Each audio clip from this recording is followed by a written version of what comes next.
ఇంత పెద్ద అధికారి అయిన పర్వాలేదు, గౌరవం ఇచ్చి పుచ్చుకోవడంలోనే ఉంది. మా శాసనసభ్యునిగా నాకు ఇవ్వాల్సింది కానీ, చైర్మన్గా ఆయనకి ఇవ్వాల్సింది కానీ.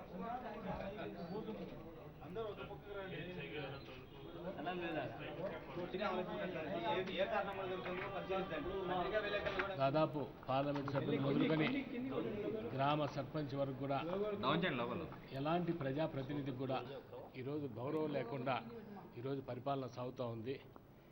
ఈరోజు నిజంగా ఎవరైతే శాసనసభ్యులుగా ఎన్నికైనారో, శాసనసభ్య ప్రజాప్రతినిధిగా ఉన్నారో, ఆ ప్రజాప్రతినిధిని కాన్స్టిట్యున్సీలో ముఖ్యంగా ఆయన చీఫ్ గెస్ట్గా ఆయన ఆధ్వర్యంలో కార్యక్రమాలు జరగాల్సి ఉంది.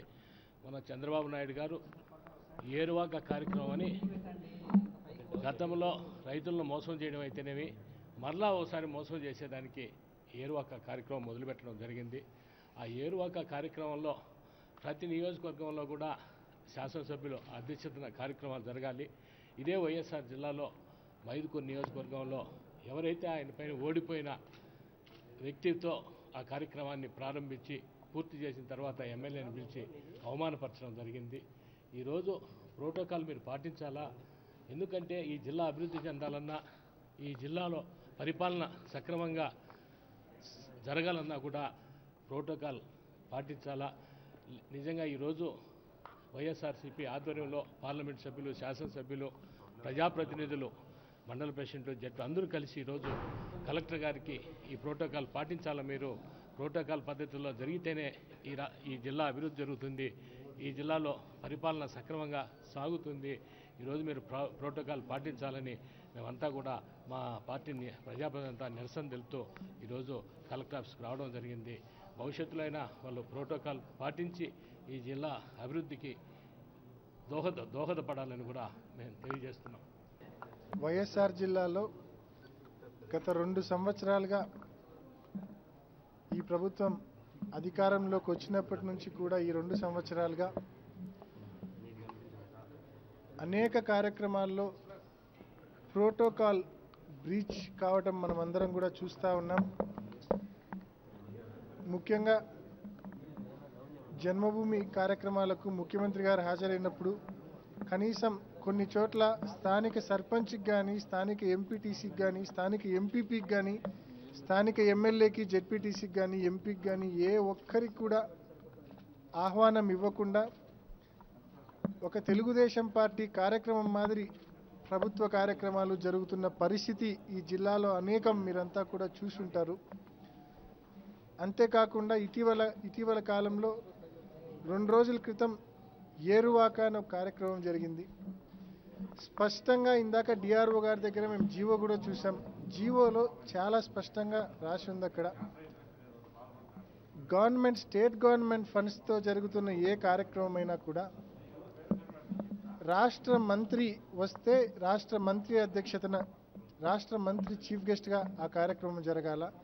ఇన్ కేస్ రాష్ట్ర మంత్రి రాకుంటే స్థానిక శాసనసభ్యుడే చీఫ్ గెస్ట్ అని స్పష్టంగా జీవో నెంబర్ 520 స్పష్టంగా చెప్తా ఉంది. స్థానిక శాసనసభ్యుడే చీఫ్ గెస్ట్ అని చెప్పి. మరి అటువంటిది ఏరువాక కార్యక్రమం మరి మైదుకూరు నియోజకవర్గంలో ఎమ్మెల్యే గారిని అధికారులు 10:30కు 10:30కి రమ్మని చెప్పారు. ఒక 10 నిమిషాల ముందే ఎమ్మెల్యే గారు కూడా ఆ కార్యక్రమానికి కూడా హాజరయ్యారు.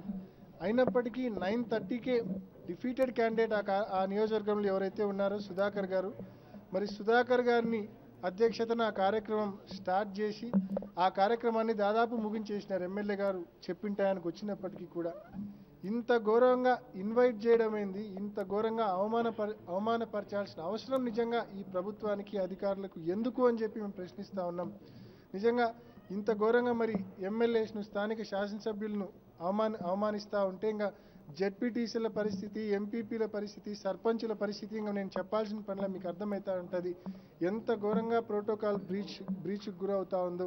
నిజంగా ఇది స్పష్టంగా తెలియజేద్దామని ఈరోజు ర్యాలీగా మరి కలెక్టరేట్కు రావడము, జేసీ2 గారికి అయితేనేమి, మరి డిఆర్ఓ గారికి అయితేనేమి స్పష్టంగా రిప్రజెంటేషన్స్ ఇచ్చాం. ఇకపై జిల్లాలో ప్రోటోకాల్ బ్రీచ్ కాకూడదు. ఇప్పటి వరకు బ్రీచ్ అయిన సందర్భాలు కూడా మీరు లేఖలు రాస్తే మేము ఖచ్చితంగా చర్యలు తీసుకుంటామని చెప్పి డిఆర్ఓ గారు చెప్తా ఉన్నారు. మరి మాకైతే నిజంగా నమ్మకం మాత్రం కుదరడంలా.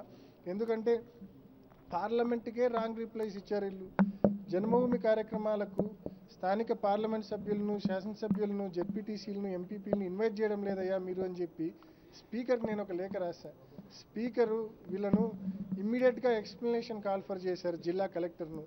జిల్లా కలెక్టర్ అన్ని తప్పుడు సమాచారం, అంటే ప్రోగ్రామ్ అయిపోయిన 4 నెలల తర్వాత మా ఆఫీసులకు ఏదో పేపర్ పంపించి చిన్న అక్నాలెడ్జ్మెంట్ కాపీ ఆఫీస్లో ఉండే వాళ్ళతో సంతకాలు పెట్టించుకొని పాత డేట్లు వేసి దాంట్లో అయ్యే కాపీలు పార్లమెంటుకు రిప్లైగా ఇచ్చారు మన పాత కలెక్టర్ గారు, కేవీ రమణ గారు కలెక్టర్గా ఉన్నప్పుడు. అంటే ఎంత అన్యాయమైన పరిస్థితికి దిగజారుతా ఉన్నారో మీరంతా చూడాలా. ఖచ్చితంగా ఈ పరిస్థితి మారాలా. మారే వరకు ఖచ్చితంగా వైఎస్ఆర్ కాంగ్రెస్ పార్టీ ఫైట్ చేస్తుంది. జిల్లాలో ప్రజాప్రతినిధులకు వారికి ఉన్నటువంటి హక్కులను అధికార యంత్రాంగం మరి పరిరక్షించకుండా వారు ఇష్టం వచ్చినట్టు చేసుకోపోతున్నారు కొంతమంది అధికారులు. కొంతమంది అధికారులు అయితే తూచా తప్పకుండా పాటిస్తున్నారు. మరి ముఖ్యంగా ఈ మధ్య 2-3 సమావేశాల్లో మరి మైదుకూరు నియోజకవర్గంలో ముఖ్యంగా అగ్రికల్చర్ డిపార్ట్మెంట్ దాదాపు 8 మాసాల కిందట సీడ్ డిస్ట్రిబ్యూషన్ కార్యక్రమం పెట్టారు. మరి నేను ఆ రోజు ఊర్లోనే ఉన్నాను. నాకు తెలియకుండా మరి తెలుగుదేశం పార్టీ ఇన్ఛార్జిని పిలుచుకొని మరి ఈ జిల్లా జాయింట్ డైరెక్టర్ అగ్రికల్చర్, ఏడీ, ఏఓస్ అందరు కలిసి కూడా అక్కడ సమావేశం ఏర్పాటు చేశారు. ఆ రోజు కూడా నేను చెప్పాను జేడీ గారికి ఫోన్ చేసి, ఇది మంచి పద్ధతి కాదు, ఇదిపై ఇటువంటి జరిగితే మాత్రం ఎటువంటి రాలేట్ అని చెప్పడం కూడా జరిగింది. మళ్ళీ మొన్న ఏరువాక కార్యక్రమం పెట్టారు. ముందు రోజు నన్ను వచ్చి ఇన్వైట్ చేశారు ఏడీ గారు, జేఓ గారు. ఓకే వస్తాను, ఎందుకంటే రైతుల కార్యక్రమం ఖచ్చితంగా నేను కూడా పార్టిసిపేట్ చేస్తాను, నేను ఒకప్పుడు రైతునే అని చెప్పేసి. మరి ఆ కార్యక్రమంలో ఎన్నికి రావాలని చెప్పేసి కూడా అడగడం జరిగింది. 10:30కి రమ్మన్నారు. మరి 9:30కి అక్కడ ప్రోగ్రామ్ స్టార్ట్ చేసి మరి ఆ Telugu Desam party incharge, Telugu Desam party నాయకులను పెట్టి అక్కడ సమావేశాలు ఏర్పాటు చేసేసుకొని అక్కడ ఉన్నటువంటి ప్రభుత్వ పరంగా ఇచ్చినటువంటి 50% సబ్సిడీతో ఇంప్లిమెంట్స్ అన్నీ కూడా మరి వాళ్ళ ద్వారా డిస్ట్రిబ్యూషన్ చేయించేసి వాళ్ళ ద్వారా మీకు సమావేశం జరిపించి వాళ్ళంతా వెళ్ళిపోయిన తర్వాత ఎప్పుడో 10:45కో 11 ఇంకా మీరు రావచ్చు అని చెప్పేశారన్న. అంటే ఏదో నాకు అర్థం కాదు అసలు కాదు. మరి ఏదో నేను వాళ్ళ దయాదాక్షిణ్యం మీద నేను ఏదో ఉన్నట్టు వాళ్ళు బిహేవ్ చేస్తున్నాను. సో ఇంకా అక్కడికి వచ్చిన తర్వాత సరే ఏదైనా ఉంటే 2 మాటలు మాట్లాడాను. నేను ఖచ్చితంగా చెప్పాను, మీ సమావేశంలో ప్రసంగించిన, అయ్యా అవినీతి అనేది బాగా పెరిగిపోయింది ఇక్కడ మైదుకూరులో మాత్రం అగ్రికల్చర్ డిపార్ట్మెంట్లో. వెంటనే వారి మీద చర్యలు తీసుకోవాలా, రైతులకు అన్యాయం చేస్తుంది ఈ డిపార్ట్మెంట్ అన్నట్టు మైదుకూరు అగ్రికల్చర్ డిపార్ట్మెంట్ వాళ్ళు తక్షణమే చర్యలు తీసుకోవాలని చెప్పినందుకు మరి నేనేదో తిట్టానో ఇంకోటి చేశానో మరి క్రిమినల్ కేసు పెడుతున్నాను. నేను 40 సంవత్సరాలు 70 నుంచి నేను రాజకీయాల్లో ఉన్నా. ఎంతోమంది ఆఫీసర్లు చూసి ఇట్లాంటి వాళ్ళు అసలు ఇట్లాంటి కేసులు పెడితే భయపడేటువంటి నా నిజం కాదు. నా పాలసీ ఒక్కటే, నా యొక్క గౌరవానికి భంగం కలిగితేనే ఎవరిని ఉపయోగించే సమస్య లేదు. ఇటువంటి కేసులు ఎన్ని కేసులు పెట్టుకున్నా భయపడే సమస్య అంతకంటే లేదు. అవినీతి అధికారులు అంతం చూసేందుకు నేను ఇడిచిపెట్టాను.